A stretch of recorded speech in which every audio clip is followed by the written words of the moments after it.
সুপ্রিয় তৃতীয়, চতুর্থ এবং পঞ্চম শ্রেণীর শিক্ষার্থী বন্ধুরা, আশা করি তোমরা সকলে ভালো আছো। আজকে ভিডিওতে গণিত বিষয়ের প্রশ্নপত্র কেমন হবে সে সম্পর্কে এনসিটিবি সুস্পষ্ট নির্দেশনা দিয়েছে, তো সেটি তোমাদেরকে জানানোর চেষ্টা করব।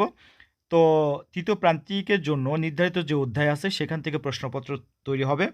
আবারও বলি, তৃতীয় প্রান্তিকের জন্য যে নির্ধারিত বিষয়গুলো আছে সেখান থেকে শুধুমাত্র প্রশ্নগুলো আসবে। তো দেখে নেওয়া যাক প্রশ্নের ক্যাটাগরিটা কীরকম। ১ নম্বরের কয়ে থাকবে বহু নির্বাচনী প্রশ্ন, আর বহু নির্বাচনী প্রশ্ন থাকবে ২০টা, ২০টার জন্য ২০ মার্ক।